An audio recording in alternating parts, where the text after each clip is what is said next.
Remember, there's some pretty important information here in the disclaimer. You might want to give the video a quick pause and read it.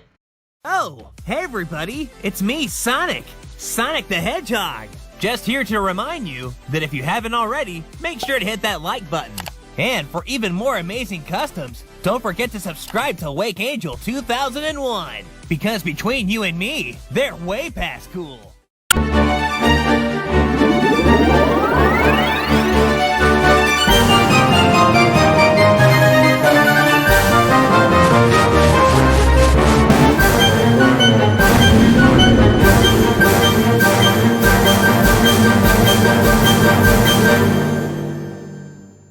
Hello there, ye youngins. This is Wake Angel 2001 coming at you with the commission for Sparta 932, Captain Cuttlfish. And there's no way that I'm going to commit to doing that voice for this entire video. Okay, so this is a little bit of a milestone. This is the first of the new wave of boxes that got sent to me. Although technically it was sent to me last year because circumstances were such that he had to send it, so I made an exception for him as long as he was willing to wait until I finished everybody else's. So yeah, that's a thing that happened. Anyway, Sparta saw that Captain Cuttlfish that I made for Sparklewolf, yeah, Sparklewolf 404, and decided that he wanted one of these too. So he sent me an inkling, which he obviously tried to customize himself because it came to me with some orange painted hair, and asked me to make it into Craig. So let's get into that. The most difficult part, of course, is modifying the torso because it requires cutting it in half. This is a little bit of a challenge. I make the cut right below where those armpit divots are made, so that the arms can sit at the sides, because that is the part of the torso where you don't have to worry about damaging the mushroom cap that is the waist joint articulation. So with that cut in half, you add a little plug of epoxy in there to give him that hunched old man posture. I also took the opportunity to sculpt his little medals that he keeps attached to his torso.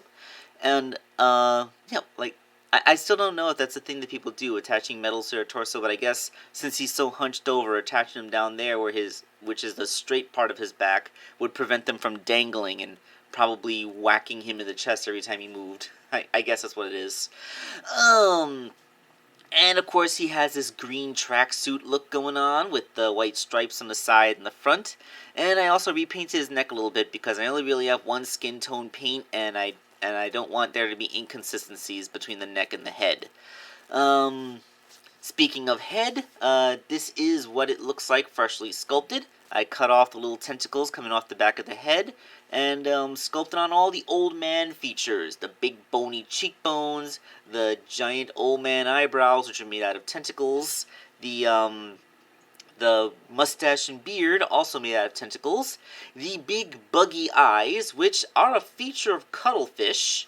Yeah, like, have you ever looked at the cephalopods? If you look at squids, their eyes are pretty much set inside of their heads, but Cuttlefish's eyes, they come out on big old bumps. Not quite as long as snail stalks, but noticeable. That's why his eyes are so buggy compared to other inklings. And then he, of course, has his little captain hat, which he wears backwards because he's a cool dude. Yeah, so that is Captain Cuttlfish.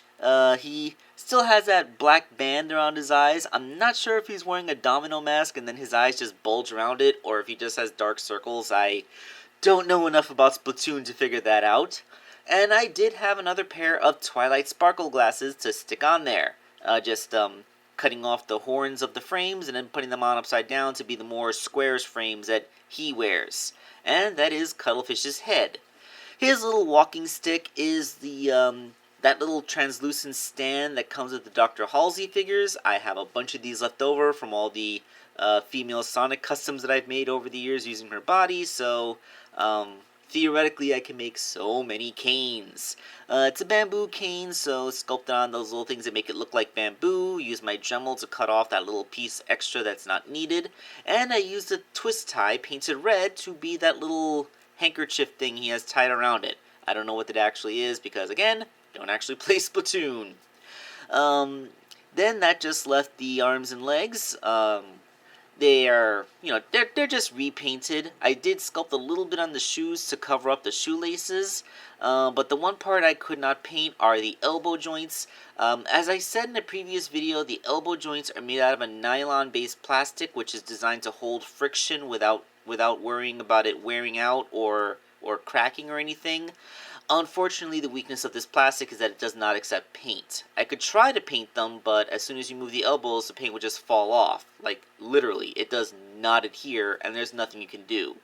Only getting these pieces made in green plastic is the only way to actually have them made green, which, it's not exactly like I can get them made to order. And at first, I thought I was finished with the figure, and I was even starting to edit this video when I realized the mistake I made. I forgot his headphones. What's a cool dude gonna do without his headphones? Oh god, I think my old man voice is getting worse and worse as I make this video. I think the reason I forgot is because it's actually really simple. It's just some craft foam with a couple of smaller pieces of craft foam to be the relieved part of the headphones, and then, kind of just arched around.